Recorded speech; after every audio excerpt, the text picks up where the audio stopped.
नगरीय निकाय चुनाव के मद्देनजर जिला कलेक्टर ने ली प्रेस वार्ता। दुर्ग के 4 नगरीय निकाय क्षेत्र में चुनाव की तारीख का ऐलान कर दिया गया है। कलेक्टर डॉक्टर सर्वेश्वर नरेश भूरे ने चुनाव की तारीख की घोषणा की। कलेक्टर डॉक्टर सर्वेश्वर नरेश भूरे ने बताया कि 4 नगरीय निकाय के साथ साथ उतई के एक वार्ड में उपचुनाव भी कराए जाएंगे। बैठक में बताया गया कि इन नगरीय निकाय क्षेत्र में आदर्श आचार संहिता प्रभावी हो गया है। यह निर्वाचन संपन्न होने तक धारा 144 प्रभावित रहेगी। इन क्षेत्र में किसी भी प्रकार का अस्त्र शस्त्र लेकर चलना प्रतिबंधित रहेगा। कोलाहल यंत्रों का प्रयोग प्रतिबंधित रहेगा। उन्होंने कहा कि चुनाव और उपचुनाव के लिए कुल 168 मतदान केंद्र बनाए गए हैं। उन्होंने कहा कि चुनाव और उपचुनाव के लिए कुल 768 मतदान केंद्र बनाए गए हैं। इस चुनाव बैलेट पेपर और मत पेटी के माध्यम से किया जाएगा। और उन्होंने यह भी कहा कि इस बार भी प्रत्याशी ऑनलाइन फॉर्म भर सकेंगे। पूर्व के नियम को इस बार भी लागू रखा गया है। 27 नवंबर को चुनाव की अधिसूचना जारी कर दी जाएगी। वहीं 3 दिसंबर नॉमिनेशन की आखिरी तारीख होगी। 4 दिसंबर को स्क्रूटनी होगी, जबकि 6 दिसंबर तक प्रत्याशी अपना नाम वापस ले सकेंगे। 20 दिसंबर चुनाव होंगे और 23 दिसंबर को मतगणना होगी। आज छत्तीसगढ़ राज्य निर्वाचन आयोग द्वारा 12 बजे प्रेस कॉन्फ्रेंस के माध्यम से और पश्चात अधिसूचना के माध्यम से चुनाव की प्रक्रिया का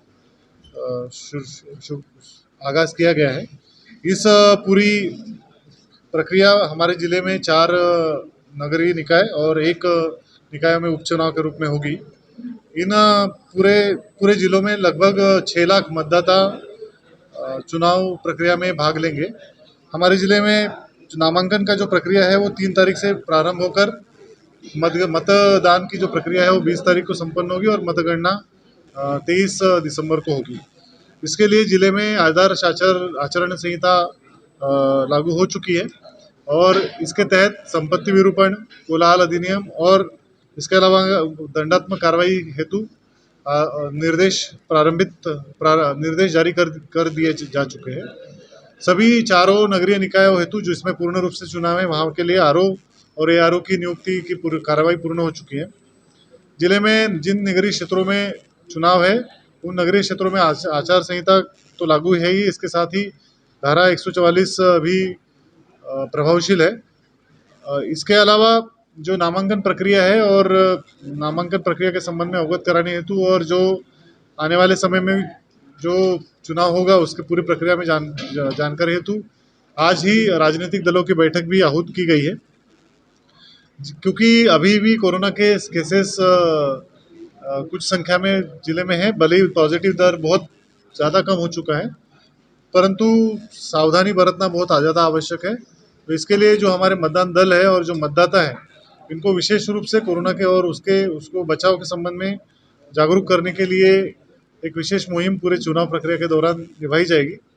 सुरक्षा के दृष्टिकोण से एसपी साहब के साथ डिटेल में चर्चा हो चुकी है और जो बल हमें जिले में है और जो अन्य जिलों से भी जो बल हमें मिलेगा उसमें पूरे शांतिपूर्ण चुनाव प्रक्रिया संपन्न कराया जाएगा।